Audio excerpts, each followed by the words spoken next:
Attention spoiler, ne reste pas si tu n'es pas à jour dans les chapitres de ce manga. Pour les autres, bon visionnage.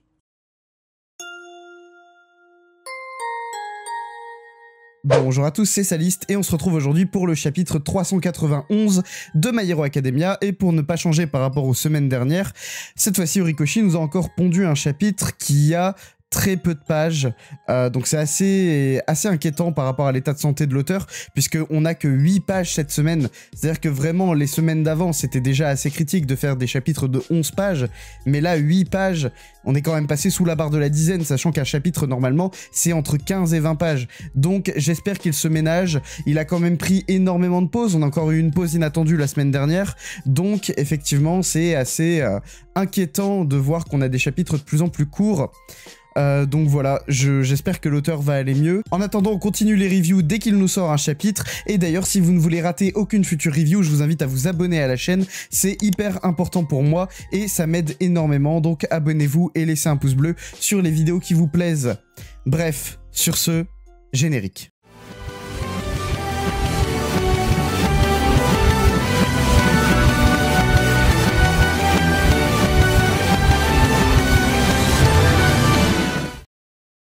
Donc il y a 2 semaines, on avait enfin fini avec le champ de bataille où se situaient Toya et la famille Todoroki. Et cette semaine, on reprend donc sur un autre champ de bataille, celui de Ochako et de Toga Twice. Je vais l'appeler Toga Twice parce que c'est beaucoup plus simple comme ça. Le chapitre s'ouvre sur une armée de Toga Twice qui attaque nos héros et qui se multiplie de plus en plus. Rien ne semble arrêter la multiplication de cet alter et donc la Sadsman's Death Parade qui est une variante de la Sadsman's Parade de Twice. Et on voit donc que les Toga Twice attaquent des membres des Wild Wild Pussycats, à savoir Pixie Bob et Tora. Pixie Bob tente de séparer les Twice et de les éparpiller un peu plus grâce à des murs de terre, mais franchement ça n'a pas l'air de fonctionner des masses. Comme on peut le voir sur cette double page, il y a des Twice partout, même derrière elle, et du coup Tora et Pixie Bob se font ensevelir de Twice. Ils n'arrivent pas à gérer le flot. Est-ce que ça veut dire qu'ils sont morts? Je ne sais pas, mais en tout cas ce qui est sûr c'est qu'ils sont dans une situation vraiment critique. Ils sont entourés de Twice et sont carrément submergés. On arrive ensuite avec la narration qui nous dit, donc ça faisait longtemps qu'on n'avait pas eu de narration, qui nous dit Toga n'a de cesse de se multiplier après s'être transformé en Twice.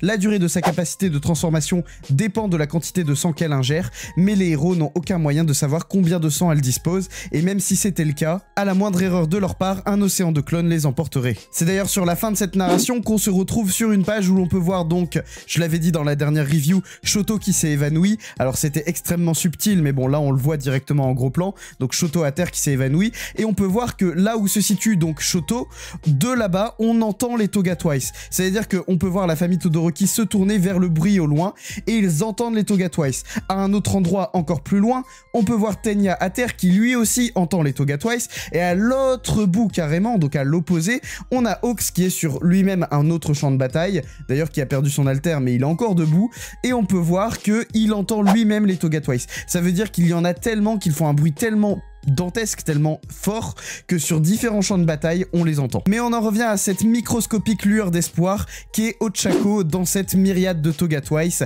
C'est la seule vraiment à pouvoir raisonner Toga. Elle utilise intelligemment son alter pour rester dans les airs et donc rester loin de tous les Twice. Pendant ce temps, la véritable Toga qu'on peut différencier des autres Twice parce qu'elle a un couteau dans la main, c'est le seul signe distinctif que j'ai repéré, se demande ce qu'il s'est passé pour Toya. Est-ce que lui aussi est mort? Est-ce qu'elle a encore une fois perdu un allié?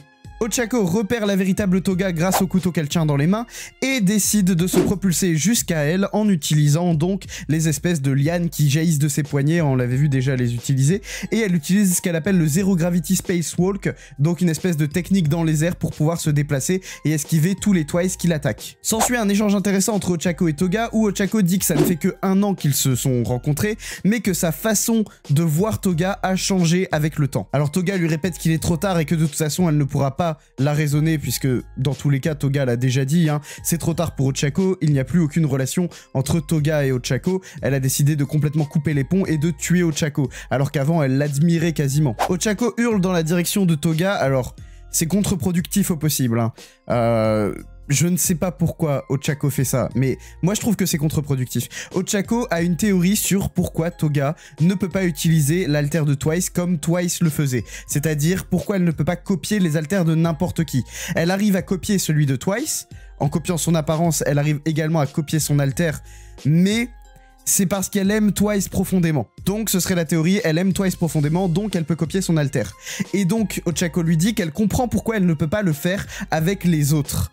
Pourquoi elle ne peut pas faire comme Twice, pourquoi elle n'arrive pas à copier les alters de Shigaraki et de Dabi et de les utiliser. À la base, la théorie de Tsuyu, dont elle avait fait part à Ochako, c'était que son amour concernant ses alliés ne concernait pas autant Shigaraki, Dabi, Spinner, les autres, que ça ne concerne Twice. Pour faire simple, elle aimait pas autant les autres qu'elle aimait Twice, donc elle ne peut pas utiliser les alters des autres, contrairement à Twice. Sauf que contre-théorie, ce n'est pas vraiment tant une question d'amour, c'est plutôt une question de sentiments mélangés. Comme le dit Ochako, elle aurait mélangé ses sentiments d'amour avec ses sentiments d'envie meurtrière, ce qui a dilué son amour pur.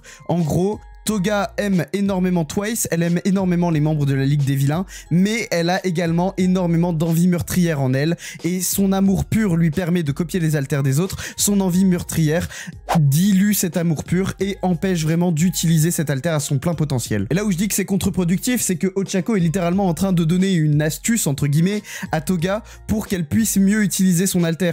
C'est hyper contre-productif. Je veux dire, imaginez, on a déjà des milliers de clones de Twice. Maintenant, imaginez la même chose avec des Shigaraki. Ça n'a plus aucun sens. Mais bon, Dieu merci pour nous, Toga n'a pas l'air d'écouter Ochako et elle reprend partiellement son apparence et elle lui dit « Ferme ta grande bouche, Ochako Uraraka ». Du coup, voilà, on a Toga qui reprend partiellement son apparence, peut-être un moyen aussi plus simple pour les autres héros de la repérer. Tout en disant ça, elle dit à Ochako « Comment penses-tu pouvoir me comprendre ?» Et on arrive donc, en reprenant son apparence normale, on arrive donc sur la dernière case du chapitre où l'on voit Ochako qui a les yeux écarquillés, qui regarde dans la direction de Toga. On peut voir qu'elle remarque quelque chose. Alors, est-ce que ce quelque chose, c'est Toga qui reprend son apparence ?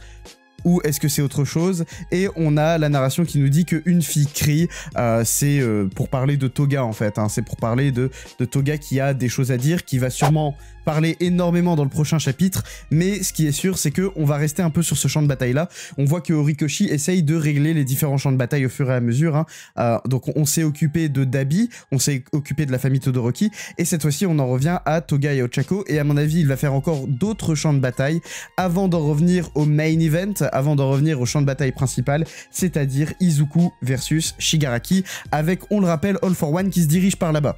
Donc c'est la merde, hein, c'est clairement la merde. Hawks n'a plus d'alter, je le rappelle, pour la situation. Et on a Shoto qui est dans les vapes, Tenya qui est probablement plus capable de courir non plus. Enfin bref, on n'a plus énormément de héros qui peuvent faire grand-chose là. Un autre détail, mais qui n'est pas forcément un détail, on n'a toujours pas vu Aoyama. On l'a pas vu depuis longtemps. Il est avec Fat Gum de mémoire et il se bat contre un vilain qui, je crois, utilise des plantes. Je me souviens plus vraiment, c'était il y a longtemps, mais c'est vrai que Aoyama, qui est le traître, hein, on le rappelle, doit aussi avoir un espèce d'arc de rédemption. Donc à mon avis, Horikoshi va se concentrer aussi un peu sur son champ de bataille avant de revenir à Izuku et les autres. De toute façon, il doit clôturer les différents champs de bataille progressivement et c'est sûr qu'il terminera par Izuku. On a également All Might versus All for One. Il faut qu'on voit ça. Alors ça se passera également avant Izuku, mais on a un Iron All Might versus un All for One à son prime. Je sais pas si vous vous rendez compte de la dingue ce qui nous attend. Bref, j'ai vraiment hâte que Horikoshi traite ces différents champs de bataille. Abonnez-vous, laissez un pouce bleu, activez la cloche. C'était sa liste, et je vous dis à la prochaine pour une prochaine vidéo. Salut!